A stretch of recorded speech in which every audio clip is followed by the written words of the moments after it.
You know what's absolutely ridiculous? The fact that the Galactic Council classified both of our species as deathworlders, but they're still shocked we get along so well. Captain Olivia Reed snorted, taking a swig from her mug of something that smelled vaguely like cinnamon and motor oil. Across the table, Ambassador Kazarth of the Dra'kari Imperium clicked his mandibles in what humans had come to recognize as their version of laughter.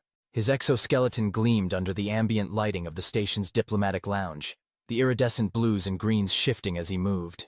Perhaps what's more ridiculous is that they expected us to immediately attempt to annihilate each other. Kazarth responded, his translator rendering his chittering speech into perfect English with just a hint of what humans would call a British accent. A quirk in the programming that no one had bothered to fix because, frankly, everyone found it amusing. As if being evolution-hardened survivors automatically makes one bloodthirsty. Well, to be fair, Olivia said, leaning back in her chair, your people do have acid sacs and can bench press a small shuttle. And your kind evolved on a planet with so much oxygen that everything is constantly trying to combust, while also developing a bizarre obsession with keeping creatures that could kill you as pets, Kazarth countered, his 4 eyes blinking in sequence, the Dra'kari equivalent of raising an eyebrow. Touché, Olivia grinned, though I maintain that dogs are universally lovable, even the Minert, and they're basically sentient marshmallows. The unlikely friendship between Captain Reed and Ambassador Kazarth was a microcosm of the larger relationship that had developed between humans and the Dra'kari in the 5 years since first contact. 2 species from planets that should have killed them, both joining the galactic community within months of each other, and both immediately labeled as dangerous deathworlders by the older species. What the Galactic Council hadn't counted on was the instant kinship that formed when 2 evolutionary underdogs recognized each other's struggle to survive. 3 weeks earlier, Admiral Zhou of the United Earth Fleet stood ramrod straight on the bridge of the UES Intrepid, Earth's flagship and the pride of humanity's still-fledgling space navy. Beside him, Councillor Vexnar of the Galactic Council fidgeted nervously, his gelatinous form rippling with anxiety. Admiral, I must once again express my grave concerns about this joint military exercise with the Dra'kari. Vexnar burbled, his translator producing a high-pitched nasal voice that had been driving Zhou to the edge of his considerable patience for the past 3 days. And I must once again remind you, Counselor, that this exercise was approved by the full Council, including your superior. Zhou replied evenly, never taking his eyes off the main view screen where a formation of Dra'kari warships was visible, their sleek, almost organic-looking design contrasting with the more angular human vessels. A terrible mistake. Putting 2 Deathworld species together in a military context is asking for disaster. Your kinds are naturally aggressive, territorial, resourceful and adaptable, Zhou interrupted. And as I recall, those traits saved 3 Council worlds during the Hive incursion last year, while the civilized species were still debating the proper protocol for defensive actions. Vexnar's translucent body flushed a deep purple. Embarrassment, Zhou had learned. The Hive incursion had been a sore point for the older Council races, who had been caught completely flat-footed by the attack. It had been the combined human and Dra'kari forces, acting without Council approval, that had stemmed the tide and pushed the Hive back. That was an exceptional circumstance, Vexnar muttered. And now we're preparing for the next exceptional circumstance, Zhou said firmly. Computer, open a channel to the Dra'kari flagship. The view screen shifted, and the imposing figure of War Commander Tazriel appeared. Standing nearly 8 feet tall, with an exoskeleton the color of burnished copper, and eyes that glowed like hot coals, Tazriel was intimidating even to humans who had grown used to the Dra'kari appearance. Admiral Zhou. Tazriel's voice resonated through the bridge, the translator giving him a voice like gravel being crushed. My warriors are in position and eager to begin this exercise. As are we, War Commander. Are your observers comfortable? Zhou asked delicately, knowing that the Dra'kari had also been saddled with Council representatives who were likely just as nervous as Vexnar. Tazriel's mandibles clicked in a pattern that the human crew had come to recognize as amusement. Councillor Plex is currently experiencing what his species calls moderate digestive distress. Apparently the concept of simulated combat is upsetting to his constitution. Zhou allowed himself a small smile. Councillor Vexnar seems to be holding up slightly better, though I suspect that's only because his species lacks a conventional digestive system. Beside him, Vexnar rippled indignantly. Indeed. Shall we proceed with Phase 1 of the exercise? My gunners are particularly looking forward to testing their targeting systems against your new stealth frigates. By all means, Zhou nodded. Though I should warn you, Our point defense AI has been significantly upgraded since our last joint operation. Your bombers might find their reception rather warm. We welcome the challenge, Admiral. Dra'kari vessels, assume formation Talon strike. Begin countdown to exercise commencement. As the Dra'kari ships began to move with uncanny precision into an attack formation, Vexnar oozed closer to Zhou, lowering his voice. This casual discussion of violence. It's disturbing, Admiral. Most species in the galaxy have evolved beyond such primitive instincts. Zhou glanced at the counselor, then back at the screen where Tazril was barking orders to his crew. With respect, Counselor, most species in the galaxy evolved on worlds that didn't actively try to kill them every day.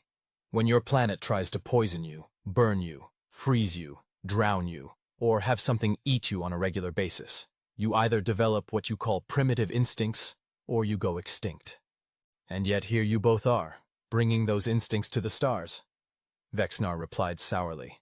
Yes, Zhou agreed. Here we are, and thank the stars for that, or the Hive would be sitting in the council chambers right now, deciding which of your worlds to consume next. On the view screen, the countdown reached 0, and the exercise began. Lieutenant Kai Wilson was having the time of his life, even as warning klaxons blared and his fighter shuddered under the strain of a high G turn. His squadron of 12 Earth Space Force Raptors was engaged in a furious dogfight with an equal number of Dra'kari Talon fighters, and the simulated battle had quickly evolved into an elaborate three-dimensional dance of death. Razor 3, break left! You've got one on your tail! Kai shouted into his comm as he rolled his own fighter and lined up a shot on a Talon that was pursuing his wingman. I see him, Razor-led, came the tense reply from Lieutenant Ali Nejum. Can't shake him! These bugs can pull Gs that would turn us into jelly! Kai's targeting computer locked onto the pursuing Dra'kari fighter, and he triggered a simulated missile launch. In a real battle, a hypervelocity projectile would have streaked toward the target. In this exercise, the computer simply calculated trajectories and outcomes. His HUD flashed, miss. The Dra'kari pilot had detected the launch and executed an evasion maneuver that should have been physically impossible, even for their species. How the hell? Kai began, before his own warning system screamed at him. A Talon had somehow gotten on his 6 without him noticing. Before he could react, his fighter shuddered as the simulation registered a direct hit. Engine critical. Simulated kill. Damn it! Kai swore as his controls locked up, the simulation forcing him to play dead. He could only watch helplessly as the remaining members of his squadron were methodically picked off by the more maneuverable Dra'kari fighters. As the last human fighter was killed, a communication channel opened, and the face of his Dra'kari opponent appeared on his screen. Flight Commander Ixara's mandibles were spread in what Kai had learned was a gesture of respect. Excellently fought, Lieutenant Wilson, she chittered, her translator converting it to slightly accented English. Your tactics were creative, if ultimately futile. Despite his competitive nature hating the loss, Kai couldn't help but grin. Your pilots move like they're not bound by physics, Commander. What's your secret? Some kind of inertial dampening tech we don't know about? Ixara made a sound that the translator didn't catch, something between a chuckle and a hiss. Nothing so exotic. We simply evolved on a world with 1.3 times your gravity, and with predators that could strike from any direction. Natural selection favored those who could withstand extreme acceleration and change direction rapidly. So what you're saying is, I need to start working out in a high G chamber, Kai joked. It would be a start, Ixara replied, and Kai could have sworn there was a teasing tone in her translated voice. Though I doubt your endoskeleton could ever match our natural advantages. Maybe not, but give us humans time. We're pretty good at adapting. It's kind of our thing. As is ours, Ixara agreed. Perhaps that is why our species understand each other, while the rest of the galaxy fears us both. Before Kai could respond, Admiral Zhou's voice came over the general channel. All units, exercise Phase 1 complete. Return to your respective carriers for debriefing. Phase 2 will commence in 3 hours. As Kai's fighter's systems came back online and he turned back toward the Intrepid, he found himself looking forward to the next phase of the exercise. There was something exhilarating about testing himself against the Dra'kari, challenging in a way that training exercises against other humans had never been. The rest of the galaxy might see 2 dangerous deathworld species, but all Kai saw was the potential for humanity to learn and grow stronger from the competition, and maybe, just maybe, make some interesting friends along the way. In the observation lounge of Galactic Council Station T9, Counselor Vexnar and his colleague Plex sat watching recordings of the military exercise with expressions that, despite their alien physiologies, could only be described as horrified fascination. "Do you see the way they communicate during combat?" Plex whispered, his 8 eyes blinking rapidly as the holographic display showed human and Dra'kari forces engaged in simulated ship-to-ship warfare. "There's casual banter, jokes even. What kind of evolved beings joke while engaging in violence?" "Deathworlders," Vexenar replied with a shudder that rippled through his gelatinous form. "Their neural pathways must be fundamentally different from ours. The stress hormones alone would render most civilized species catatonic." On the display, a human cruiser executed a daring maneuver, deliberately taking a glancing hit from a Dra'kari warship's simulated weapons to position itself for a more advantageous firing solution. Both counselors winced at the recklessness of it. "And they seem to be enjoying themselves," Plex noted with disbelief. "Look at the biometric readings from both crews. Elevated heart rates, increased neural activity, but none of the fear responses we would expect. It's as if they find this stimulating in a positive way." "That's precisely what worries me about having 2 Deathworld species in the Council," Vexenar said, lowering his voice even though they were alone in the lounge. "They think differently, react differently. What happens when they decide their interests align against the rest of us?" Plex shifted uncomfortably. "You're not suggesting they would form an alliance against the Council?" "I'm suggesting we need to be prepared for the possibility. These exercises were supposed to highlight their differences, remind them of their competitive instincts. Instead, they're building camaraderie, sharing tactics, even socializing between drills." The door to the observation lounge hissed open, and both counselors startled, their conversation cutting off abruptly. Olivia Reed entered, followed closely by Kazarth. Both were still in their military uniforms, though Kazarth's was a complex arrangement of articulated plates that accommodated his exoskeleton, while Olivia's was the more conventional blue and gold of the Earth Space Force. "Counselors," Olivia greeted them with a nod that was just this side of respectful. "Enjoying the show?"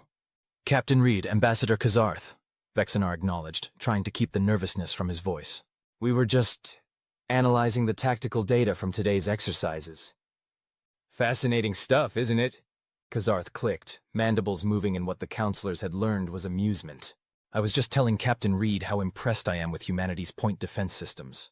Quite creative, using such simple projectile technology with such complex targeting algorithms. And I was complimenting the ambassador on the Dra'kari's new shield harmonics," Olivia added. "Absolutely brilliant way to conserve energy while maintaining protective coverage." Vexenar and Plex exchanged worried glances. "You're sharing military technology assessments?" Plex asked, voice higher than usual. Olivia shrugged. "Nothing classified. Just professional observations between allies." "Allies?" Vexenar repeated, the word clearly making him uncomfortable. "I was under the impression that Earth and the Dra'kari Imperium merely had a non-aggression pact and some trade agreements."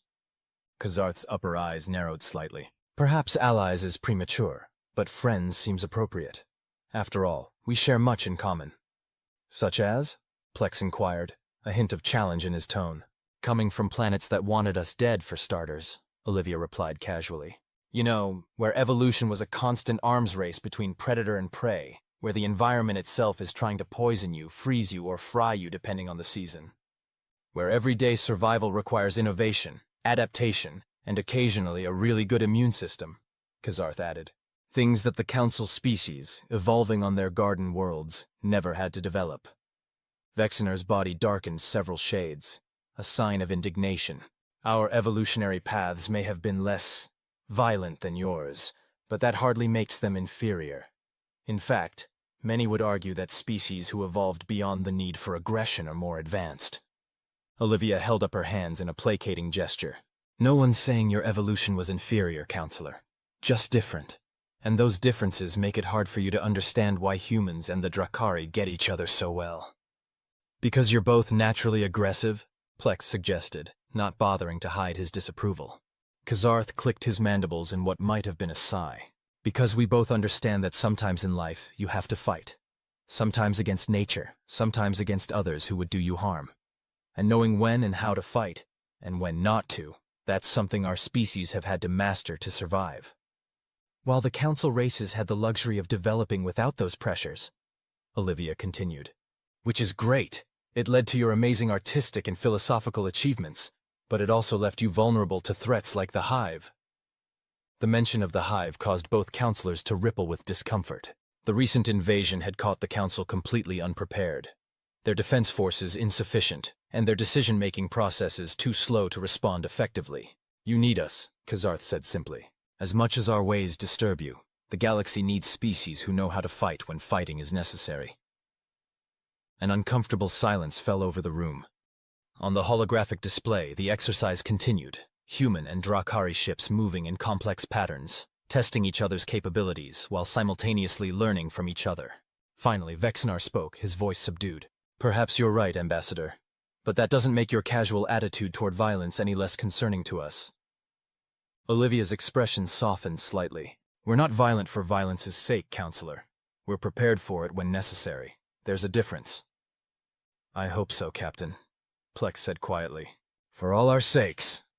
Dr. Eliza Morgan wiped sweat from her brow as she carefully extracted a sample from what appeared to be a massive, pulsating fungal growth. The rainforest of Dra'kari Prime was like Earth's Amazon on steroids. Hotter, more humid, with flora and fauna that seemed determined to set new records for both size and toxicity. "Careful with that one," chittered Tikral, her Dra'kari counterpart and guide on this xenobiology expedition. "The spores can cause temporary blindness in my species. No data on what they might do to your kind yet."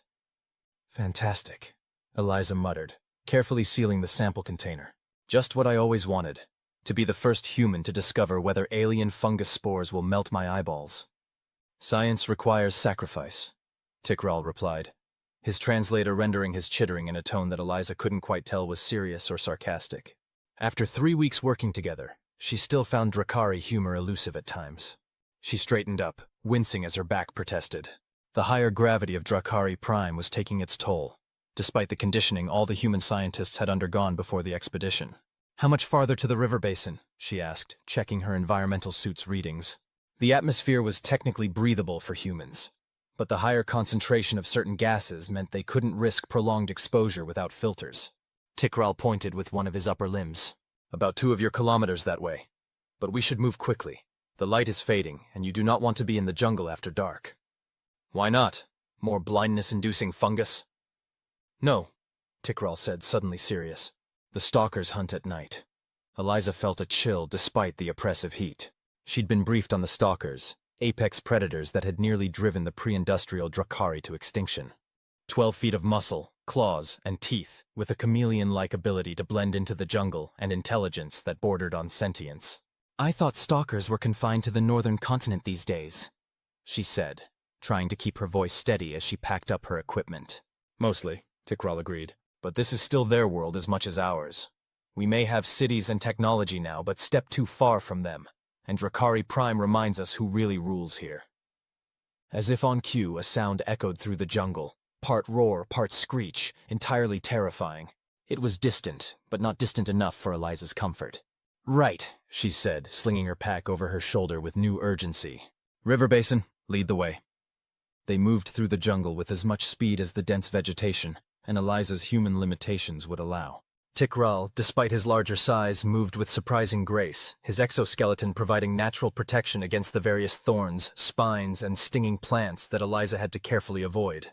"You know," she said between controlled breaths, as they navigated a particularly challenging stretch, "when I signed up for this exchange program, I expected to spend most of my time in labs and controlled environments, not trekking through deathworld jungles with night coming on and carnivores the size of small buses in the vicinity." Tikaral's mandibles clicked in what she now recognized as his version of laughter.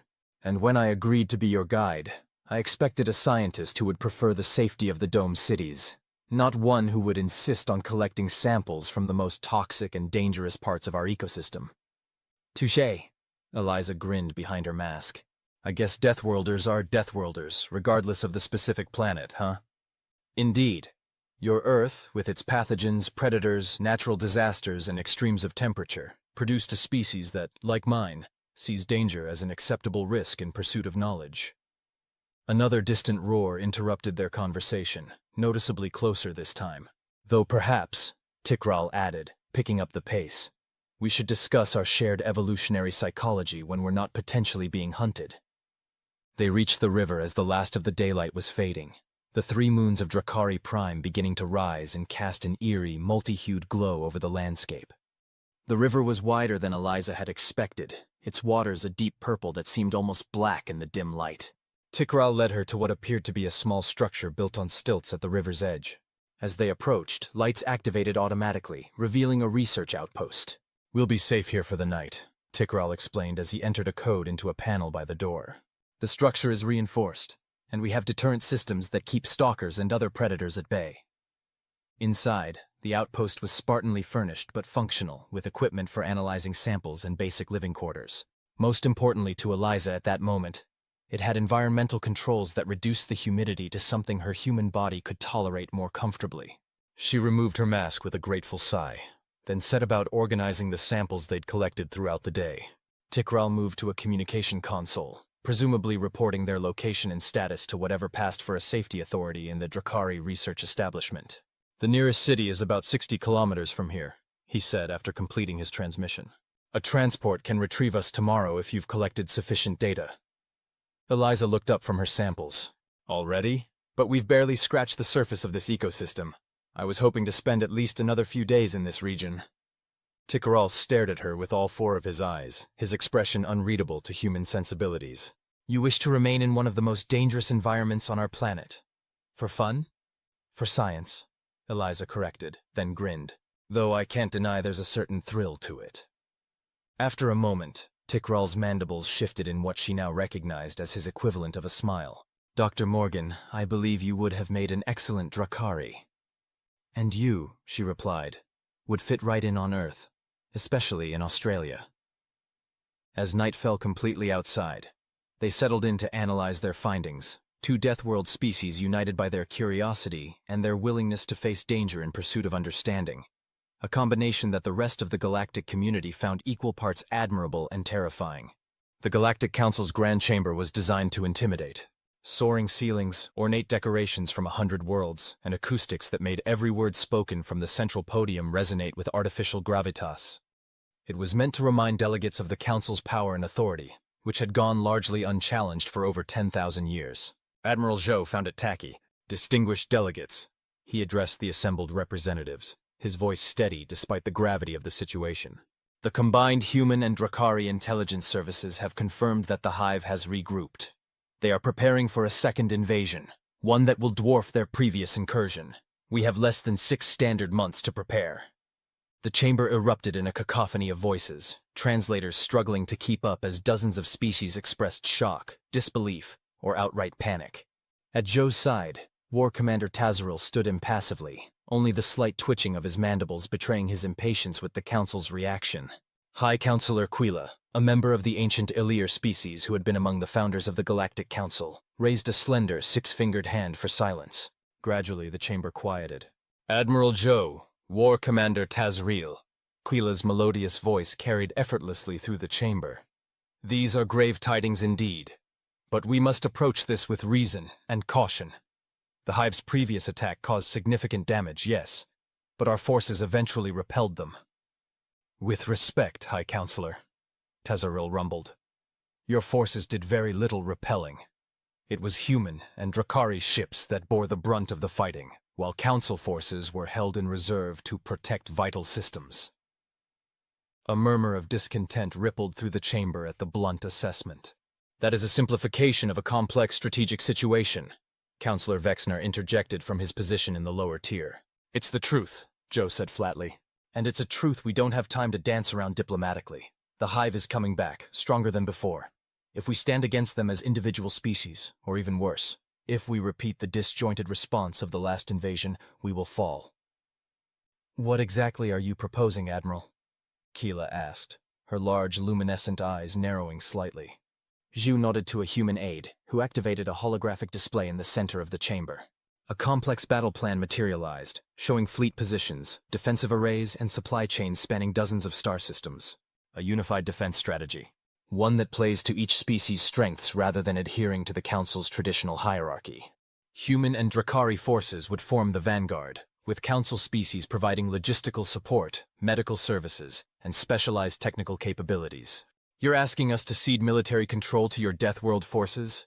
one of the Vral delegates asked incredulously, his feathered crest rising in agitation. "I'm asking you to acknowledge reality," Zhou replied calmly. "Our species evolved to fight, to survive against overwhelming odds. Yours didn't. That's not a moral judgment, it's biological fact. Tazaril stepped forward, his imposing presence causing several nearby delegates to edge away subtly. Consider this. In the last incursion, Hive forces breached Council lines within hours. When they encountered human and Dra'kari resistance, their advance slowed, then stopped. This is not coincidence.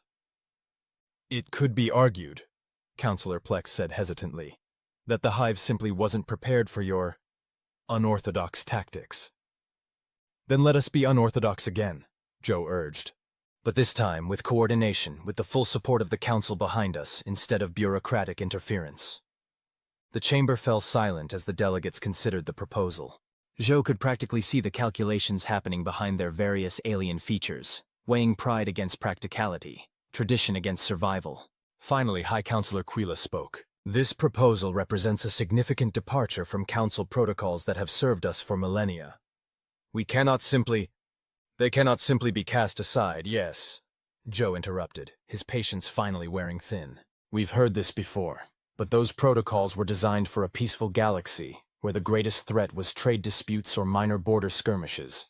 They were not designed for an enemy like the Hive.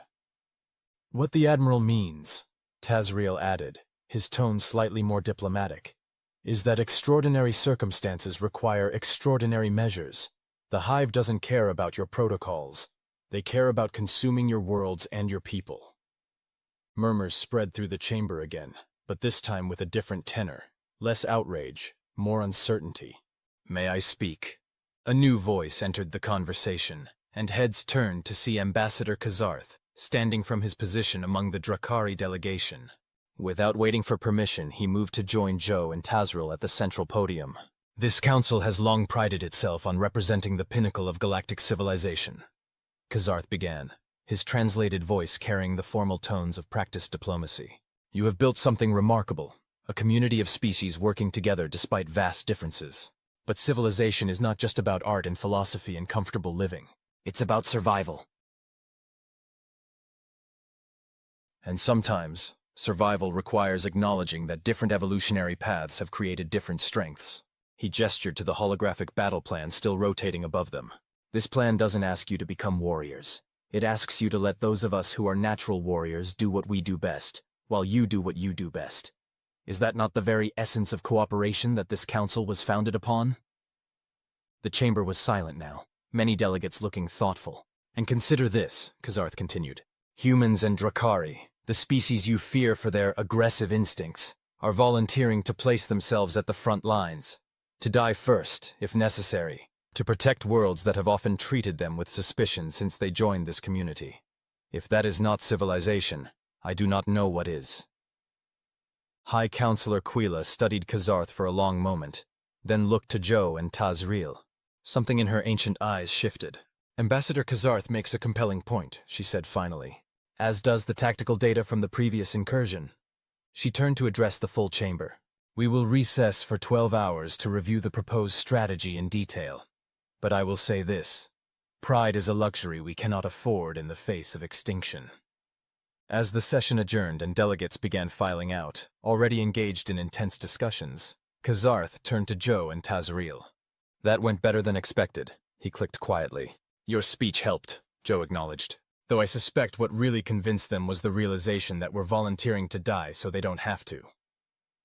Tazril's mandibles clacked in dark amusement. Perhaps. But they forget one important detail. What's that? Zhou asked. Deathworlders don't die easily. 6 months later, the bridge of the UES Intrepid was a storm of controlled chaos, as the first wave of Hive ships emerged from FTL at the edge of the Vega system. Admiral Zhou stood at the tactical display, watching as the human Dra'kari joint fleet moved into attack formation. All ships report ready, Admiral. Lieutenant Commander Samantha Reyes reported from her station. Dra'kari dreadnoughts are in position. Our carriers are launching fighters now. Excellent, Zhou nodded. Comms, put me through to War Commander Tazril. The imposing Dra'kari appeared on the main view screen, his battle armor gleaming under the lights of his own bridge. Unlike human ships with their clean, minimalist aesthetics, Dra'kari vessels favored a more organic look, with command centers that resembled nothing so much as the inside of some great beast. Admiral, Tazril greeted him. The Hive approaches exactly as your intelligence predicted. We are ready to receive them. Let's hope our new tactics work as well in practice as they did in simulation, Zhou replied. The Council forces are in position to provide support? Tazarel's mandibles clicked in what Zhou had learned was a gesture of confirmation. Yes, though I sense reluctance still. Old habits die hard, it seems. They'll get over it when they see our plan in action. Zhou turned to his tactical officer. Status of the Hive fleet? 73 capital ships and approximately 300 smaller vessels detected so far, sir. Configuration matches intelligence reports. They've upgraded their weapons and shielding since the last encounter. Zhou's expression remained impassive, but he felt a flutter of concern. Those were significant numbers, even for their combined fleet. But then no one had said this would be easy. Very well. Signal all ships. Operation Thermopylae is a go. Let's show these bugs what happens when they pick a fight with deathworlders. The battle that followed would later be studied in military academies across the galaxy. The human Dra'kari fleet didn't attempt to form a traditional defensive line. Instead, they employed a strategy that seemed, to outside observers, like barely controlled chaos. Human carriers launched swarms of fighters that darted between the larger Hive vessels, drawing fire and creating confusion, while Dra'kari warships executed precision jumps into and out of the battle zone, appearing where they were least expected to deliver devastating strikes before vanishing again. It was a strategy that played to both species' strengths. Human adaptability and improvisational tactics paired with Dra'kari ferocity and precision. And behind them, Council ships provided crucial support, their advanced sensor arrays giving the combat vessels real-time intelligence on Hive movements, their medical ships standing ready to receive casualties, their logistics fleet ensuring ammunition and supplies flowed smoothly. For the first time, the diverse species of the galaxy were working in true harmony, each contributing what they did best to a common cause. 3 hours into the battle, the tide began to turn. The Hive, accustomed to overwhelming opponents with sheer numbers and brute force, found themselves outmaneuvered at every turn by the seemingly unpredictable movements of the human Dra'kari forces. On the bridge of the Intrepid, Admiral Zhou allowed himself a small smile as the tactical display showed yet another Hive capital ship breaking apart under concentrated fire. Sir, Lieutenant Commander Reyes reported. Hive forces are beginning to pull back to regroup. Their formation is fragmenting. Now's our chance, Zhou said. Signal War Commander Tazreel. Execute Phase 3. On the view screen, Tazreel's mandibles spread in what Zhou had come to recognize as a predatory smile. With pleasure, Admiral. All Dra'kari vessels, implement Phase 3. Target their command ship. What followed was a display of coordination that would have seemed impossible 6 months earlier. Human carriers launched their remaining fighters in a wave that drew the Hive's point defense systems, creating gaps in their coverage. At the same time, Dra'kari warships executed a complex series of microjumps, appearing at precisely calculated points around the massive Hive command vessel. The attack was devastatingly effective. Within minutes, the Hive command ship was crippled, its propulsion and weapon systems offline. Without central coordination, the remaining Hive vessels fell into disarray. All ships, press the advantage, Zhou ordered, his voice calm despite the exhilaration of impending victory. Don't let them regroup. By the time the last Hive ship was destroyed or driven off, the combined fleet had sustained significant damage, but remarkably few casualties. The innovative tactics, along with the Council species' superior medical technology, had kept losses to a minimum. As the all-clear was sounded and damage reports began coming in, Zhou opened a channel to Tazreel. War Commander, I believe congratulations are in order. Tazreel inclined his head in acknowledgement. Victory is sweet, Admiral, but this was merely the first wave. Our intelligence suggests the main Hive fleet is still gathering. True, Zhou agreed. But we've proven our strategy works. And more importantly, we've shown what can be accomplished when the galaxy stands united. Indeed. Although I suspect certain Council representatives may be somewhat discomfited by just how effective our deathworlder tactics prove to be. Zhou chuckled. Let them be uncomfortable. As long as they're alive to feel that way, I count it as a win. 2 days later, aboard Galactic Council Station T9, a celebration was in full swing. Representatives from dozens of species mingled in the station's grand reception hall, partaking in a dizzying array of foods, drinks, and recreational substances tailored to their various biologies. Captain Olivia Reed stood near one of the viewports, nursing a glass of actual Earth whiskey, a luxury in this part of space, and watching the diverse gathering with a mixture of amusement and pride. Nearby, Kazarth was engaged in what appeared to be a spirited debate with a group of council scientists, his mandibles clicking rapidly as he gesticulated with his upper limbs. "Captain Reed," a familiar voice burbled beside her. Olivia turned to find Counselor Vexnar approaching, his gelatinous form glowing with what she had learned was a sign of good spirits among his kind. "Counselor," she nodded politely. "Enjoying the festivities?" "Indeed," Vexnar rippled. "Victory is a rare pleasure in these dark times, and this particular victory was illuminating for many of us." Olivia raised an eyebrow. "Illuminating how?" Vexnar's form shifted in what might have been embarrassment. "I must confess, many in the council, myself included, have harbored concerns about the inclusion of humans and Dra'kari in galactic society. Your species seems so intense to us, driven in ways that can be unsettling."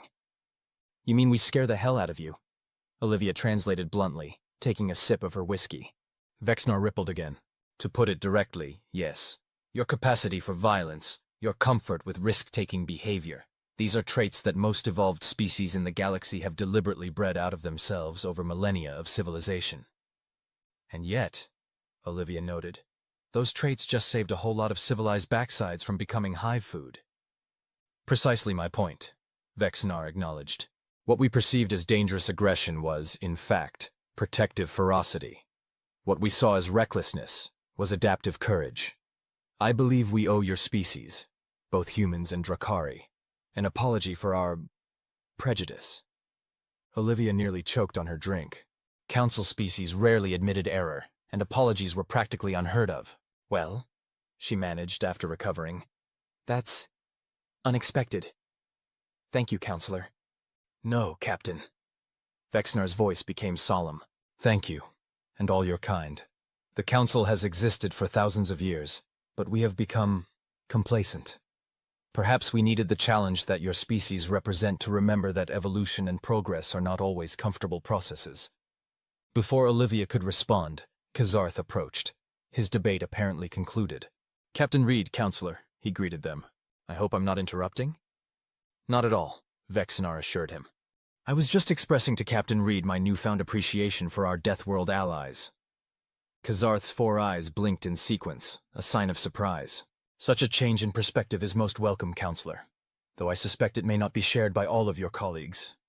"Change comes slowly to species as long-lived as mine," Vexnar admitted. "But this battle has started conversations that were long overdue. If you'll excuse me, I believe High Counselor Quila is about to make an address." As Vexnar oozed away toward the center of the hall, Kazarth turned to Olivia. "Did I just witness a council member acknowledging they were wrong about something? Perhaps the universe is ending after all?" Olivia laughed.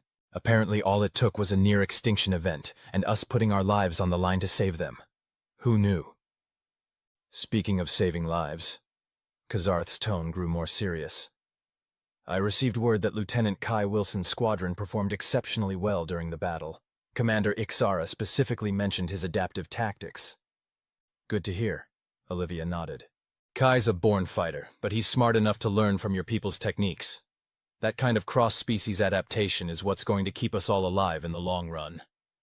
Kazarth's mandibles clicked in agreement. "Indeed. And Dr. Morgan's research on Dra'kari Prime has yielded promising results as well. Her team's analysis of our native flora has identified compounds that may be effective against certain Hive biotechnology." "See? This is what Vexnar and his friends don't get. It's not just about who can fight better. It's about combining our different perspectives, our different evolutionary paths, to create something stronger than either of us could be alone." Before Kazarth could respond, the ambient lighting dimmed, and High Counselor Quila stepped onto a raised platform at the center of the hall. The diverse crowd quieted as her serene presence commanded attention. "Representatives of the galaxy's united species," she began, her melodious voice carrying effortlessly through the hall. "Today we celebrate not just a victory against the Hive, but a victory for a new kind of galactic cooperation. One that recognizes and values the diverse strengths that each species brings to our collective society." Murmurs of approval rippled through the assembly. "For too long," Keela continued, "the Council has operated on the assumption that there is one path of evolution, one definition of civilization. Recent events have proved this assumption not just wrong, but dangerously limited. Olivia and Kazarth exchanged surprised glances. For the High Counselor herself to acknowledge such a foundational error was unprecedented. In recognition of this new understanding, and in gratitude for their leadership in the recent conflict, the Council has unanimously voted to elevate both humanity and the Dra'kari Imperium to full senior member status, with all the rights and responsibilities therein. The announcement caused a wave of reactions throughout the hall: surprise, approval, and from some quarters, visible concern.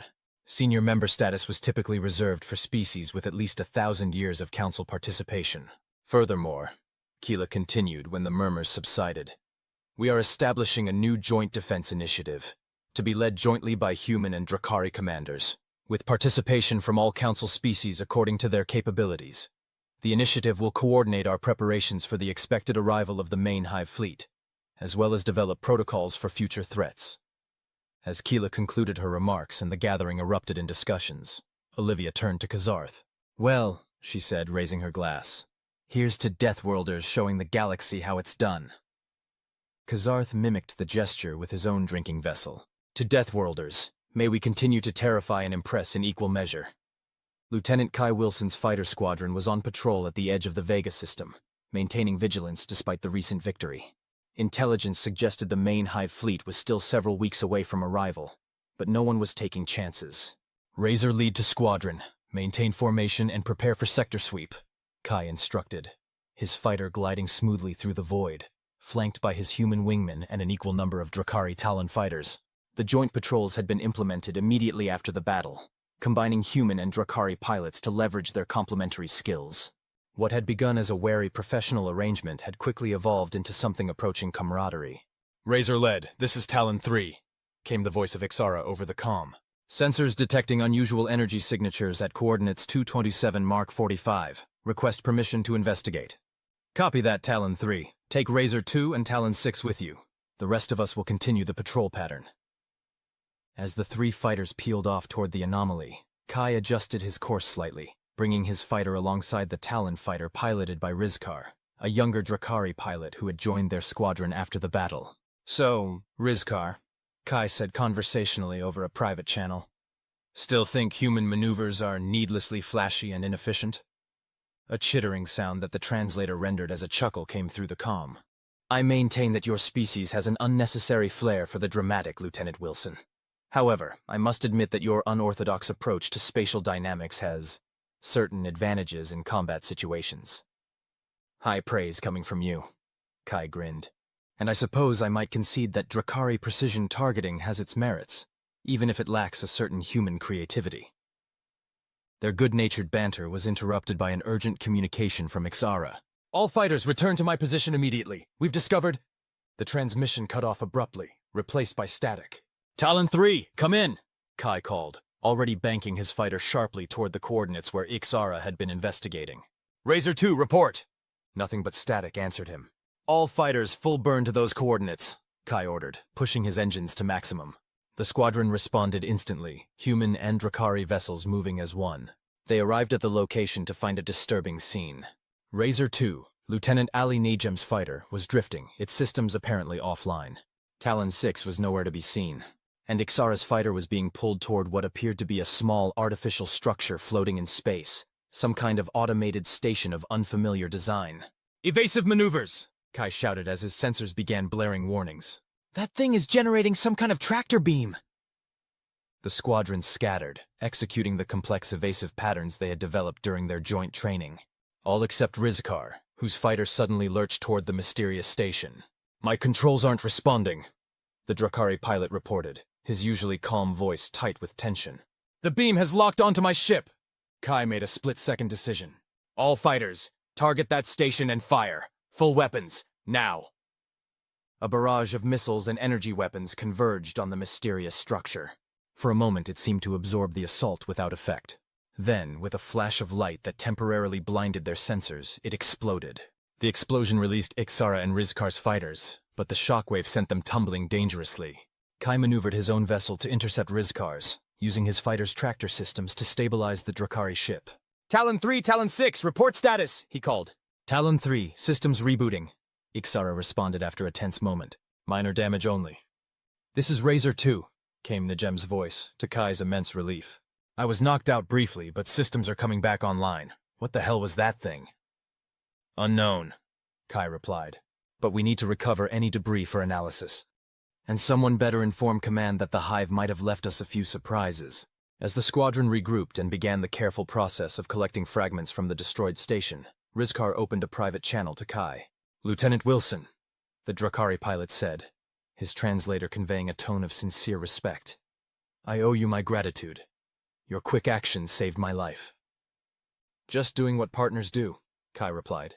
Besides, I'm pretty sure you'd have done the same for me. Without hesitation, Rizkar confirmed. It seems our species have more in common than either of us initially believed. Kai smiled behind his flight helmet. Deathworlders looking out for each other. Turns out that's a pretty effective survival strategy. Indeed, Rizkar agreed. Perhaps the best strategy of all. Dr. Eliza Morgan stood in the laboratory aboard Galactic Council Station T9, surrounded by samples from both Earth and Dra'kari Prime. The joint xenobiology research project had been accelerated following the battle, with Council resources now fully supporting the exchange of knowledge between the two Deathworld species. The cellular regeneration rate is remarkable, Tikral observed, his 4 eyes focused on a microscope displaying tissue samples from an Earth reptile. Much faster than any comparable Dra'kari species. And yet slower than your insectoid analogs, Eliza pointed out, gesturing to another display showing cellular activity from a Dra'kari specimen. It's fascinating how our planets developed such different solutions to similar evolutionary pressures. Their research had taken on new urgency after the discovery of the Hive outpost. Analysis of the debris had confirmed their worst fears. It was an automated biological research station, likely collecting data on human and Dra'kari physiology to help the Hive develop more effective weapons against them. The Council's scientists have finished their analysis of the Hive bioweapon fragments, Tikral said, mandibles twitching in what Eliza now recognized as concern. The preliminary findings suggest they're developing pathogenic agents specifically targeted at our species' unique biology. Eliza frowned. That's disturbing, but not surprising. The Hive recognized who the real threats were in the last battle. Indeed. However, this may actually work to our advantage. How so? Tikral moved to a holographic display and activated it, showing complex molecular structures. The Hive's focus on our specific biological vulnerabilities means they're developing highly specialized weapons, but our research here has already identified something interesting. He manipulated the display, highlighting certain molecular patterns. Human immune responses and Dra'kari exoskeletal regeneration mechanisms share certain fundamental processes, despite evolving on different worlds. It's as if Deathworlds, despite their differences, force evolution along certain optimized pathways. Eliza's eyes widened as she grasped the implications. So a bioweapon designed to target specifically human or specifically Dra'kari biology might be less effective than they hope, because we have underlying similarities they don't understand. Precisely. And more importantly, by combining our medical knowledge, we may be able to develop countermeasures more rapidly than the Hive can adapt their weapons. They were interrupted by the arrival of a council scientist, Plex, who had been assigned as liaison to their research team. The 8-eyed alien still seemed vaguely uncomfortable around them, but his initial fear had given way to a reluctant professional respect. Dr. Morgan, researcher Tikral, he greeted them with a formal gesture. The council wishes to be updated on your progress. We've made significant breakthroughs in understanding the complementary nature of human and Dra'kari biology, Eliza explained, particularly as it relates to potential resistance against Hive bioweapons. Plex's eyes blinked in sequence. A gesture Eliza had learned indicated interest. The council will be pleased to hear this. However, there is another matter of some delicacy that I have been asked to discuss with you.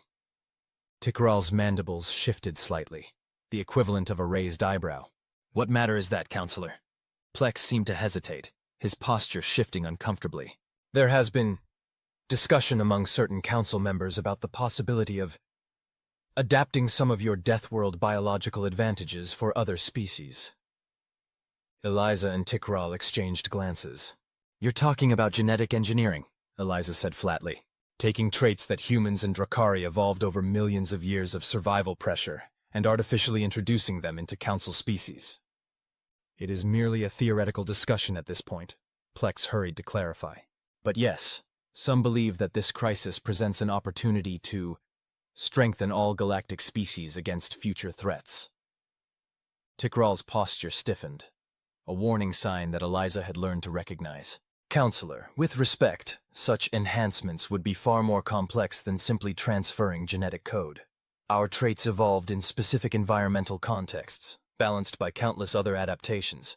The unintended consequences could be severe. Not to mention the ethical implications, Eliza added. Are all Council species in agreement with this theoretical discussion? Or are some being volunteered as test subjects by others? Plex's discomfort was now obvious, his color shifting to a deeper hue. There are differing opinions on the Council, which is why I have been asked to sound out your thoughts on the matter, discreetly. Eliza sighed. Counselor, we're scientists. We believe in the free exchange of knowledge for the benefit of all. But what you're suggesting goes beyond knowledge sharing into something much more problematic. Perhaps, Tikral suggested, his tone more diplomatic. We could focus first on developing medical treatments and defensive measures based on our combined research. Genetic engineering of entire species is a step that would require far more study and ethical consideration than our current crisis allows for. Plex seemed relieved by this compromise. That seems a reasonable approach. I will convey your perspective to the Council. After he had left, Eliza turned to Tikral. Did that conversation strike you as ominous, or is it just me? Not just you, Tikral confirmed, his mandibles clicking rapidly, a sign of agitation. For millennia, Council species have regarded deathworlders with fear and suspicion. Now suddenly they wish to adopt our traits? I find the shift concerning. From dangerous savages to useful genetic material in one easy step, Eliza muttered. I guess we should be flattered? Or vigilant, Tikral replied. In my experience, those who fear you rarely develop genuine respect overnight. More likely, they simply find new ways to view you as a resource rather than an equal. Eliza nodded slowly. Well, let's focus on what we can control. Developing defenses against the Hive.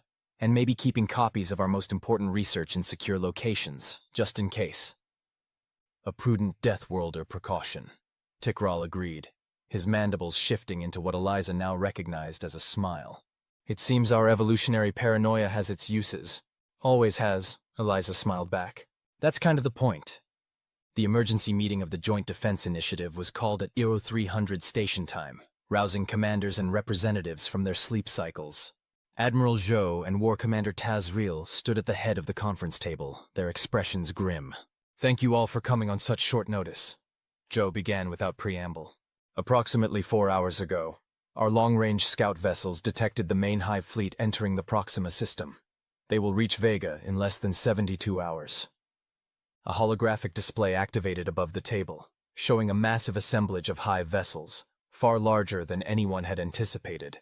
By our current count, they have over 300 capital ships and nearly 2,000 support vessels. Tazreel continued, his normally steady voice tinged with concern. This is more than triple the force we faced in the previous battle. The room erupted in shocked murmurs. Ambassador Kazarth, present as the civilian representative of the Dra'kari, clicked his mandibles anxiously. Our current forces cannot hope to defeat such numbers through conventional tactics, he stated, voice grave.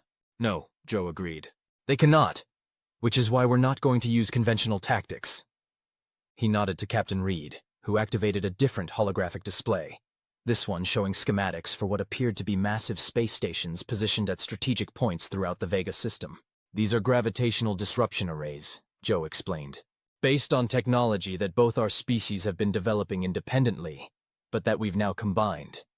When activated, they will create localized distortions in space-time that will effectively trap the Hive fleet in bubbles of altered physics.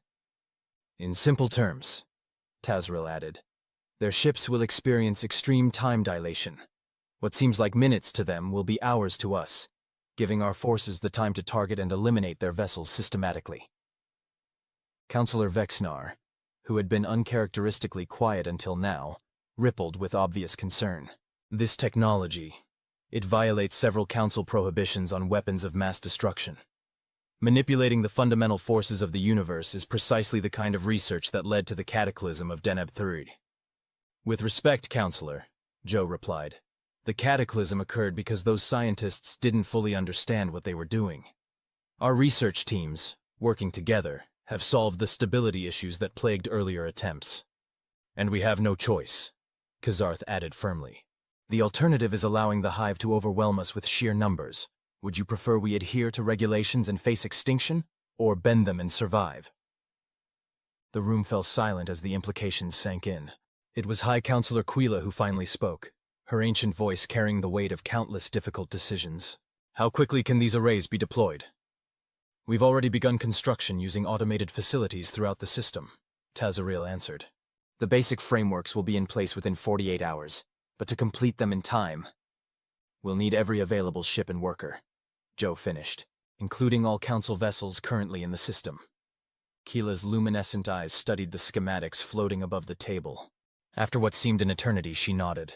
The Council grants emergency authorization for this technology, with the understanding that all research and deployment information will be surrendered for review once the crisis has passed. Zhou and Tazaril exchanged glances, a silent acknowledgement that copies of the research would already be secured elsewhere, regardless of future Council decisions. Thank you, High Counselor, Zhou said with formal respect. Now let's get to work. We have less than 3 days to prepare the biggest surprise party the Hive has ever experienced. As the meeting dispersed into action teams, Kazarth moved to join Captain Reed, who was already coordinating deployment schedules with a mixed team of human and Dra'kari officers. It seems the Council's fear of deathworlders was not entirely misplaced, he commented quietly. We are indeed dangerous, just not to them. Olivia glanced up from her work with a grim smile. That's the thing about evolution on a planet that wants to kill you. You get really, really good at staying alive. And now, we're going to teach the Hive that lesson the hard way. The main Hive fleet emerged from FTL exactly where intelligence had predicted, their massive ships casting long shadows across the Vega system as they approached in an ominous, perfectly coordinated formation. Their numbers were even greater than the scouts had reported, a veritable armada of biological mechanical hybrid vessels that darkened the space around them. But the defenders were ready. All ships, assume defensive positions. Admiral Zhou's voice was calm and steady as it echoed across communication channels throughout the combined fleet. Gravitational array control teams, stand by for activation on my mark. The human Dra'kari fleet had positioned itself in what appeared, at first glance, to be a suicidal formation, clustered in tight groups that would be easy targets for the Hive's overwhelming firepower. But appearances, as the saying went, were deceiving. Hive vessels accelerating, reported Lieutenant Commander Reyes from her station on the Intrepid's bridge. They're moving to engage. Let them come, Zhou said quietly. Wait for them to commit. On the view screen, the massive Hive ships continued their advance, their organic-looking hulls pulsing with ominous energy as weapons systems charged. They showed no hesitation, no caution, only the relentless hunger that drove their species. Range in 30 seconds, Reyes counted down. 20. 10. Gravitational arrays, activate, Zhou commanded. Throughout the system, the hastily constructed but precisely placed arrays hummed to life, their exotic power cores generating fields of distorted spacetime that expanded outward in carefully calculated patterns. To outside observers, it appeared as if the fabric of reality itself was rippling around the advancing Hive fleet. The effect was immediate and dramatic. The foremost Hive vessels seemed to slow, their movements becoming sluggish, as if they were pushing through invisible molasses. Behind them, ships that hadn't yet entered the fields continued at normal speed, creating a cascading collision effect as vessels crashed into one another. It's working! Someone shouted from the tactical station, unable to maintain professional detachment in the face of such a spectacle. All ships, commence attack pattern Obsidian, Zhou ordered. Target priority vessels as assigned. Remember, the time dilation isn't absolute. They'll still be able to fight back, just much slower than normal. The combined fleet moved with practiced precision, unleashing devastating volleys against the now vulnerable Hive ships. What would normally have been an even exchange of fire became entirely one-sided, with human and Dra'kari vessels striking multiple blows before the Hive could respond with even a single shot. On the bridge of the Dra'kari dreadnought Eternal Vigilance, War Commander Tazaril watched the battle unfold with fierce satisfaction. The Deathworlders' advantage, he rumbled to his second-in-command. We understand that sometimes, victory requires changing the rules of engagement. The battle raged for hours, but its outcome was never truly in doubt. By the time the last Hive vessel was destroyed or disabled, the combined fleet had suffered only minimal casualties, a miracle by any standard when facing such overwhelming numbers. As the all-clear signals went out across the system and the gravitational arrays powered down, Zhou opened a channel to all ships. "This is Admiral Zhou. The Hive threat has been neutralized. To all who participated in this defense, human, Dra'kari, and Council alike, you have my deepest thanks and highest commendation. Today, we have proven that the diverse species of this galaxy, working together, can overcome any threat." He paused, allowing the significance of the moment to sink in. "But more than that, we have proven something that deathworlders have always known. It's not the size of the force that matters, but the adaptability, the creativity, and the sheer stubborn will to survive. Today those qualities save not just our worlds, but all worlds. Remember this moment, for it marks a new chapter in galactic history." As cheers erupted across communication channels and ships throughout the fleet flashed their running lights in celebration, Zhou turned to his communications officer. "Get me a private channel to War Commander Tazriel." When the imposing Dra'kari appeared on his personal screen, Zhou allowed himself a small smile. "Well, War Commander, it appears our little demonstration of Deathworld ingenuity was rather effective." Tazriel's mandibles spread in what Zhou now recognized as the Dra'kari equivalent of a grin. "Indeed, Admiral. I suspect the Council will be viewing our primitive instincts with considerably more appreciation from now on. At least until the crisis passes and they go back to being nervous about us," Zhou noted dryly. "Perhaps," Tazriel acknowledged, "but they will never again be able to dismiss us. And more importantly, they will never forget that when faced with extinction, it was the Deathworlders who saved them." "To Deathworlders, then," Zhou said, raising a virtual toast. "May we continue to terrify and protect in equal measure." "To Deathworlders," Tazriel agreed. "Long may we thrive among the stars." 6 months after the decisive battle against the Hive, the Galactic Council chamber was again filled with representatives from across the galaxy. But this time the atmosphere was markedly different. Where once there had been thinly veiled suspicion and unease surrounding the human and Dra'kari delegations, now there was a new respect. Sometimes grudging, but respect nonetheless. High Counselor Quila stood at the central podium, her ancient face serene as she addressed the assembly. "Today marks the formal ratification of the Defense Cooperation Treaty between all Council species," she announced, her melodious voice carrying easily through the vast chamber. "For the first time in our long history, we acknowledge that security cannot be separated from diversity, that different evolutionary paths bring different strengths, all of which are necessary for our collective survival." In their positions of honor near the podium, Admiral Zhou and War Commander Tazriel stood side by side, exemplifying the new alliance that had formed between their species. Behind them, Captain Reed and Ambassador Kazarth represented the civilian leadership that had helped bridge the cultural gaps between humans, Dra'kari, and the wider galactic community. "Furthermore," Keela continued, "the Council has unanimously approved the establishment of the Interspecies Research Initiative, dedicated to the ethical exchange of knowledge between all our diverse biologies and technologies. No longer will we allow fear of difference to impede scientific progress that benefits all." From their place among the scientific delegation, Dr. Eliza Morgan and researcher Tikral exchanged satisfied glances. Their joint work had already led to several breakthroughs in medical technology, benefiting species across the galaxy. "And finally," Keela said, her tone becoming more solemn, "we must acknowledge a truth that recent events have made undeniable. For too long, this Council has operated on the assumption that there is one correct path of evolution, one ideal form of civilization. We now recognize this view as not merely limited, but dangerous." A murmur ran through the chamber, some approving, some clearly uncomfortable with such a fundamental challenge to traditional Council philosophy. "The humans have a saying," Keela continued. "Diversity is strength. In their brief time among the stars, they have demonstrated the wisdom of this principle. The Dra'kari, too, have shown us that different does not mean lesser, that adaptation to harsh conditions produces not savagery, but resilience." She gestured toward the human and Dra'kari representatives. "When two Deathworld species met, many feared conflict. Instead, they recognized kindred spirits, and in doing so, they taught the rest of us a valuable lesson about looking beyond superficial differences to find common ground." As the formal session concluded and the chamber broke into smaller discussion groups, Captain Reed found herself approached by Counselor Vexnar, who seemed to have overcome much of his previous nervousness around humans. "Captain Reed," he greeted her, his gelatinous form rippling in what she now recognized as a gesture of respect. "I wanted to personally thank you for your efforts during the crisis. Your leadership was most impressive."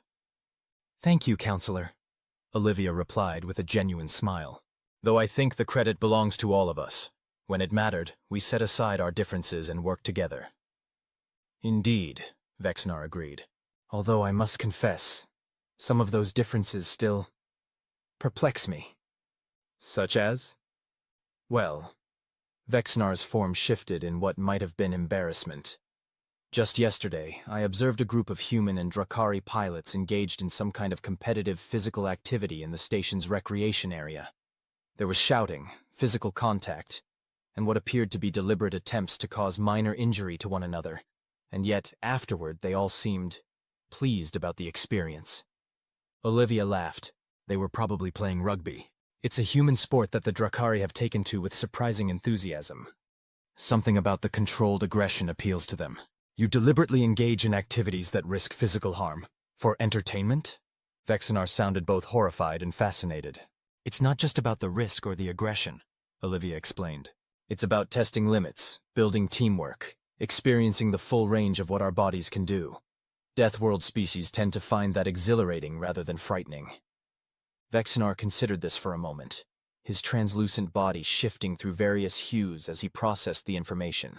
I suppose when one evolves on a world where death is a constant possibility, small controlled risks seem insignificant by comparison.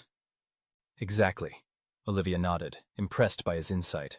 And there's something else that Deathworld species understand intuitively that Council species sometimes struggle with. What's that?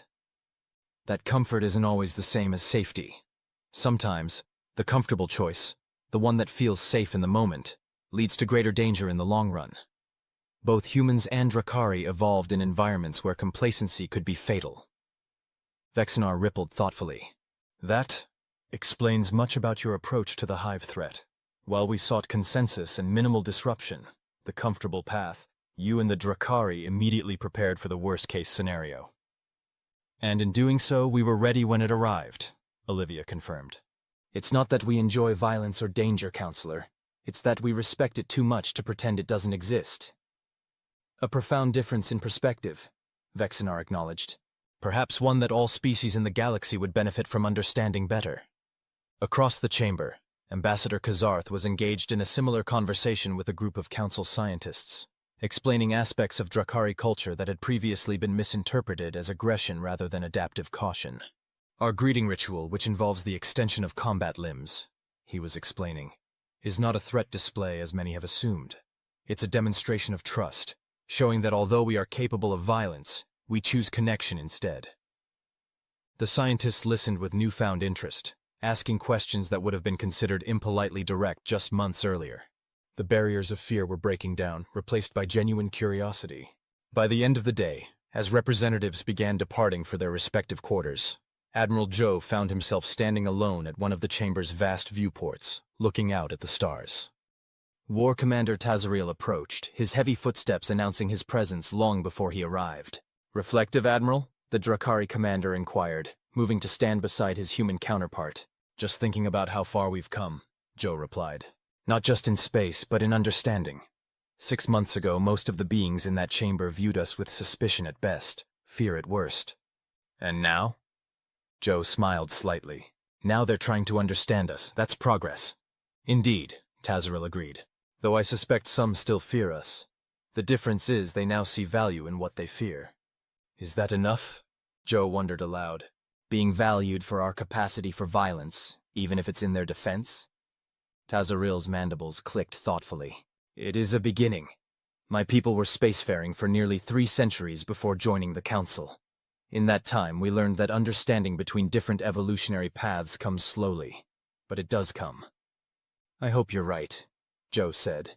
Because there's more out there than just the Hive. The galaxy is vast, and if our experiences on Earth and Dra'kari Prime taught us anything, it's that nature is endlessly creative in developing threats. Then it is fortunate, Tazariel replied, that Deathworlders are equally creative in developing solutions. And perhaps even more fortunate that we found each other before finding something worse. Zhou turned away from the viewport to face his ally directly. 2 unlikely friends, then, and to teaching the galaxy that when 2 Deathworld species meet, one does not have to bow, Tazariel finished. Both can stand tall together. Epilogue. 1 year later. The observation deck of the newly constructed Interspecies Academy was crowded with representatives from dozens of worlds, all gathered to witness the inaugural class, the first generation of officers trained in both human and Dra'kari tactics, as well as Council diplomatic protocols. Lieutenant Kai Wilson stood proudly in his dress uniform, now adorned with both Earth Space Force insignia and a small emblem representing his cross-training with the Dra'kari fleet. Beside him, Rizkar wore the equivalent ceremonial armor of his people, similarly modified to acknowledge his human training.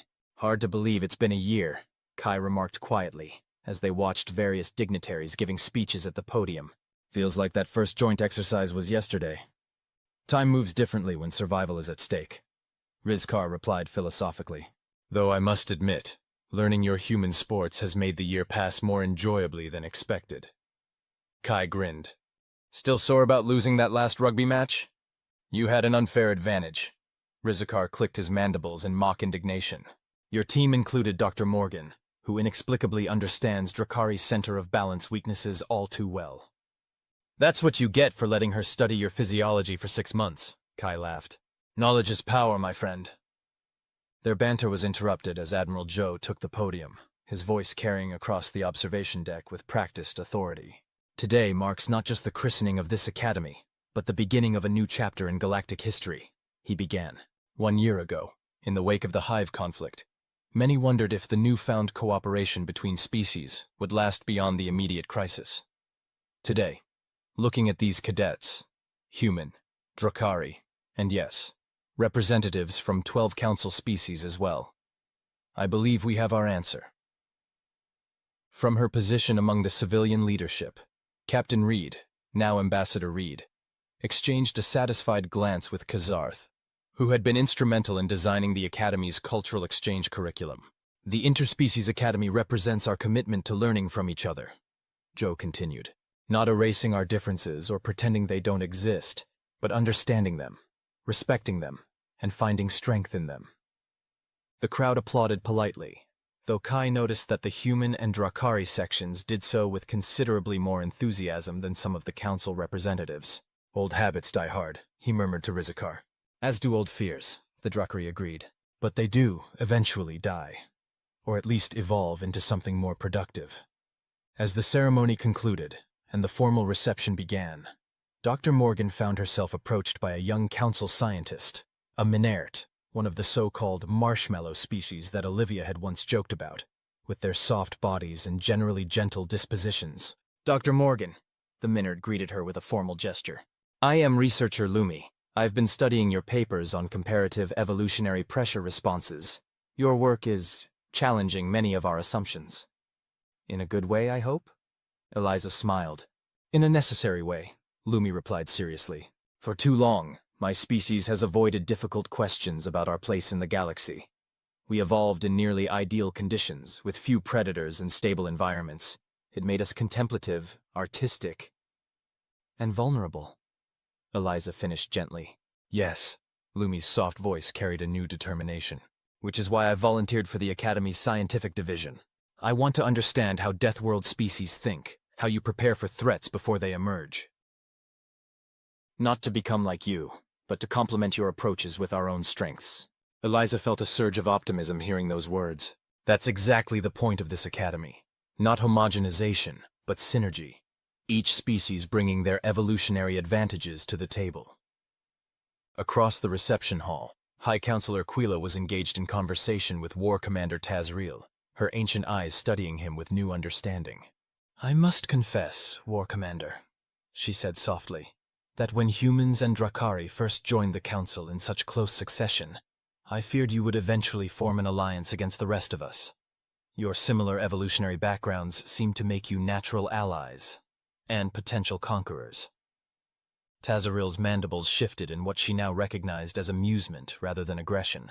"A logical fear, High Counselor, but one based on a fundamental misunderstanding of what Deathworlds teach their children.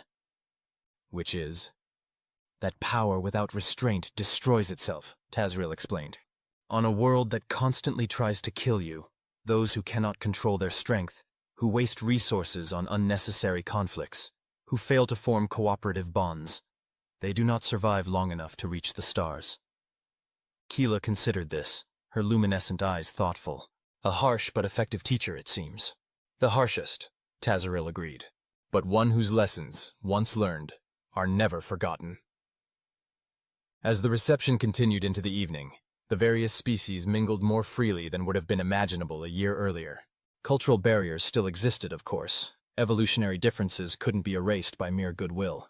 But the fear that had once defined those interactions was noticeably diminished. In one corner, Lieutenant Commander Reyes was teaching a group of Council junior officers a simplified version of poker, explaining how the human game of bluffing and probability calculation had surprising tactical applications. In another, Dra'kari engineers were demonstrating their exoskeletal augmentation technology to fascinated Council scientists, showing how adaptations originally evolved for survival on their harsh homeworld had been refined into tools for exploration and construction. And at the center of it all, Admiral Zhou and Ambassador Reed stood with their Dra'kari counterparts, watching the future of the galaxy take shape before their eyes. "You know what's absolutely ridiculous?" Reed said with a smile, deliberately echoing her words from that conversation with Kazarth a year earlier. "The fact that it took a near-extinction event for everyone to realize that diversity is actually an advantage." Kazarth's mandibles clicked in amusement. "Perhaps what's more ridiculous is that anyone ever thought otherwise. After all, evolution itself demonstrates that adaptability, not uniformity, is the key to survival." "To adaptability, then," Zhou raised his glass in toast, "and to the continued cooperation of deathworlders and garden-worlders alike. To the future," Tazril added.